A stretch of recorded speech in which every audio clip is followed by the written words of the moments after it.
Today I'm making a Paris-Brest to celebrate my mom's 75th birthday. The Paris-Brest is a classic French pastry that was invented in 1910 by French pâtissier Louis Durand to commemorate a long-distance bicycle race that went from Paris to the city of Brest and back to Paris again. The large ring of choux or cream puff that it's made of is meant to look like a bicycle wheel, and traditionally these get topped with sliced almonds and filled with Praline Mousseline. Since this is for my mom's 75th, I want to make it extra special, so mine is also filled with some Nutella, milk chocolate praline ganache, chopped chocolate-covered hazelnuts and pistachios, and topped with tempered chocolate butterflies. Paris-Brest is light and creamy with lots of contrasting textures and a good balance of nutty and chocolatey flavors that I think you'll love. I'm not gonna lie though, there are a lot of components to make, but all of them can be made ahead. Stick around to the end, I'll give you my tips for how to make all of the components in advance so that you can fit this into your busy schedule and make this showstopper of a dessert totally doable. The full recipe is on my website. Let's get started.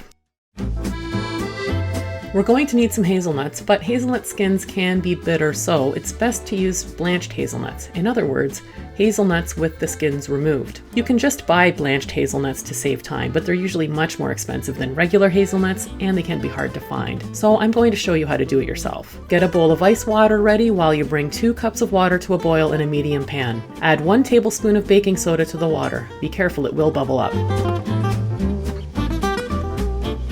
Add 1 cup of hazelnuts and boil for 5 minutes. Immediately strain the hazelnuts out and drop them into the ice water bath. Let them sit in the ice water for a minute or 2, then strain them out again. Transfer the hazelnuts to a baking sheet lined with paper towels or a clean kitchen towel and pat them dry. This part is a bit tedious, so you'll want to pour yourself a glass of something you like and put on some Netflix or a podcast and get comfortable. Squeeze and rub the skins off of the hazelnuts. It's okay if some of the skins remain, just do the best you can. When you're done, preheat your oven to 350 degrees Fahrenheit or 175 degrees Celsius. Weigh out 120 grams of blanched hazelnuts and spread them out on half of a baking sheet. Spread 120 grams of sliced almonds out next to them, then toast them until the nuts are fragrant and lightly golden brown. That should take about 8 to 10 minutes, but keep a close eye on it because nuts can burn quickly. Praline Paste is an absolutely addictive mixture of caramel and toasted nuts that are blended until smooth. So we're going to need some caramel. Before you start, have a baking sheet lined with parchment or a silicone baking mat on a heat-proof surface near your stove. You're going to need somewhere to pour the caramel out as soon as it's done. Add 180 grams of granulated sugar along with a 1/4 cup of water. Give it a quick stir and bring to a boil over medium heat and continue cooking until it reaches a dark amber color.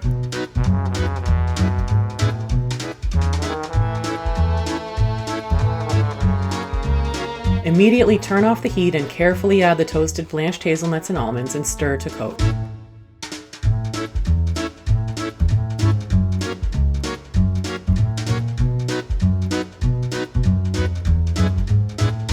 Dump it onto your prepared baking sheet and spread out as thin as you can. Leave it at room temperature for a few hours or in the fridge for about 10 minutes until it's hardened and completely cool.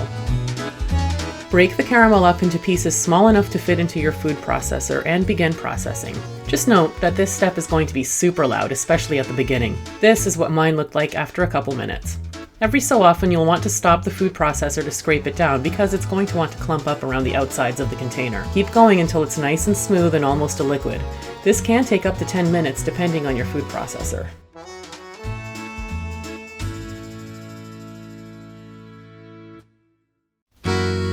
On to the choux pastry. Add 170 grams of whole milk, 56 grams or 1 stick of unsalted butter, 1½ teaspoons of fine sea salt, and a ½ teaspoon of granulated sugar to a small saucepan. Bring to a boil over medium heat, and as soon as it's boiling and the butter has melted, dump 96 grams of all-purpose flour into the saucepan and stir with a wooden spoon or heat-proof spatula until it comes together into a mass that kind of looks like mashed potatoes. Keep stirring over medium heat for another 2 to 3 minutes or until it leaves a film along the bottom of the pan. Transfer the dough to the bowl of a stand mixer fitted with the paddle attachment and mix on medium speed until the dough stops steaming, about 5 minutes. With the mixer running, start adding the 3 large beaten eggs a little bit at a time. It's normal for it to look a little curdled at the beginning, just keep going. Once you've added about 3/4 of the eggs, start checking the consistency because you may not need to add all of the eggs. To test, dip a spatula or the mixer paddle into the batter and see if it hangs off in a smooth V shape.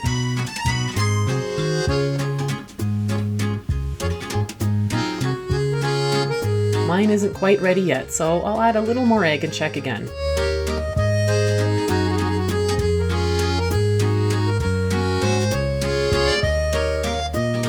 Here it's still not ready, but it's almost there. Just a little more egg should do the trick.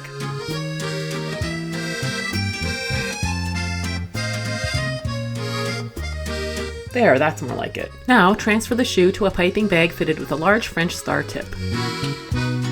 Before you start piping your choux ring, preheat the oven to 375 degrees Fahrenheit or 190 degrees Celsius. To make a template, trace around a large dinner plate with a pen or pencil onto a sheet of parchment paper and flip it over so the markings don't transfer to the choux.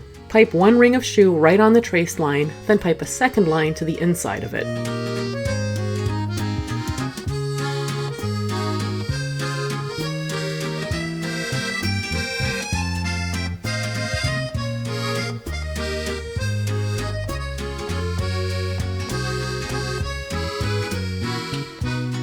Pipe a third line right on top of both.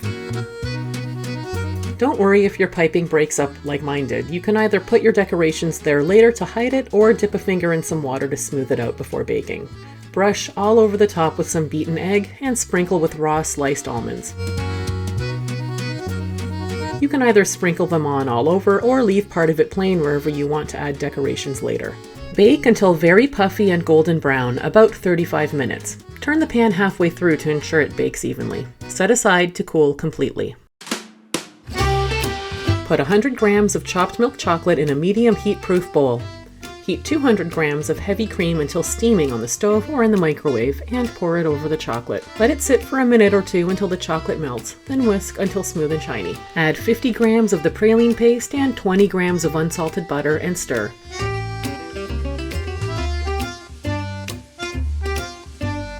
Finish it off with an immersion blender to ensure everything is smoothly combined, then cover with plastic wrap and chill in the fridge until set, about 1 to 2 hours. Transfer to the bowl of a stand mixer fitted with the whisk attachment and whip it at medium-high speed until it's light and about doubled in volume, and transfer it to a piping bag fitted with a large round tip.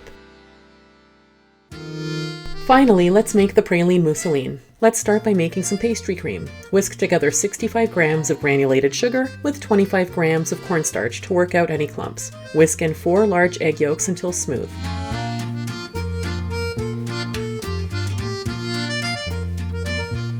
Bring 268 grams of whole milk to a boil in a small saucepan and carefully pour it over the egg yolk mixture while whisking constantly. Return the mixture to the saucepan and heat over medium heat while stirring until it thickens.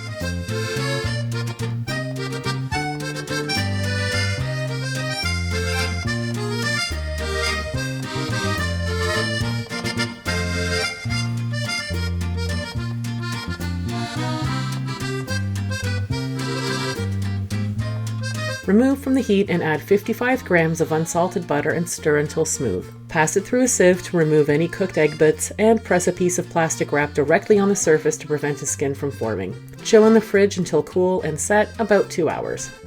When you're ready to assemble the Paris-Brest, whip 150 grams of unsalted room temperature butter on medium-high speed until light and fluffy, about 5 minutes. Scrape down the bowl, then add 150 grams of praline paste and whip for another 3 minutes.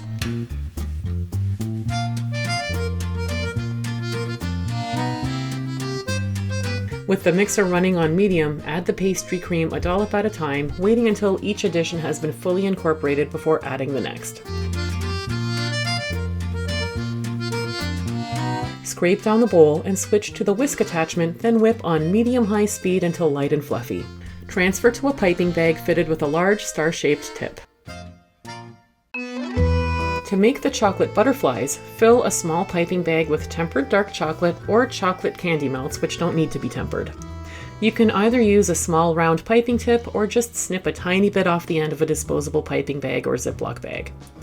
I drew a bunch of roughly butterfly wing-shaped templates in a variety of sizes on the back of a sheet of parchment paper that I flipped over so the pencil side would be on the bottom, and put it on a baking sheet. Or you can just wing it by drawing out a pair of mirror image capital B's of about the same size for each butterfly. You'll want to make a lot more than you think you need because some of them will wind up cracking during assembly. You can always remelt any broken or leftover butterflies to use later, so nothing will go to waste. Pipe around each butterfly wing, then scribble some chocolate on the inside. Once you've filled up your baking sheet, chill it in the fridge for 20 minutes to set. When you're ready to put the butterflies together, make a few M-shaped stands out of recycled cardboard like this, and line the middle with a folded piece of parchment paper. Place a wing on each side of the M, and pipe a line of chocolate between the wings to attach them. Place each butterfly in the fridge on the M-shaped stand until completely set.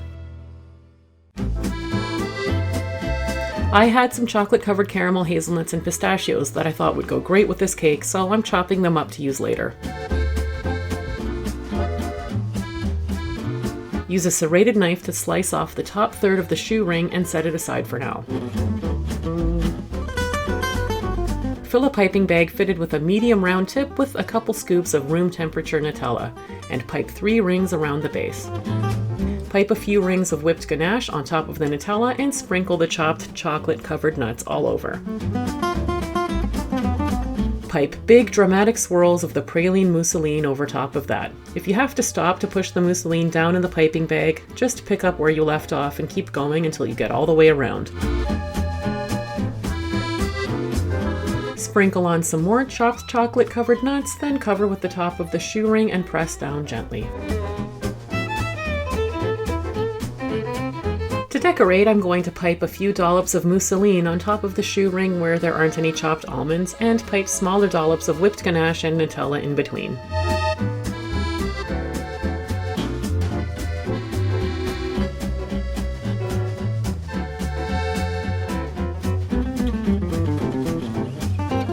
Finally, I'm nestling a chocolate butterfly anywhere I thought it would look nice.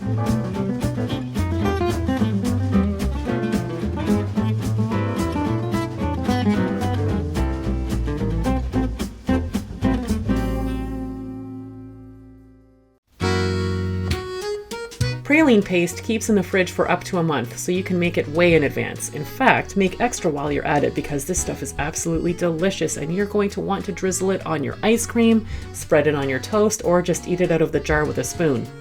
You can make the pastry cream that goes into the mousseline up to 3 days in advance and keep it in the fridge with some plastic wrap right on the surface. Then when you're ready to assemble the Paris-Brest, whip the butter and proceed with the rest of the mousseline recipe. The ganache can be made up to a week in advance and stored in the fridge. Just let it come up to room temperature before whipping it up. You can make and assemble the chocolate butterflies several weeks ahead. Just be careful how you store them because they are really fragile and can crack easily.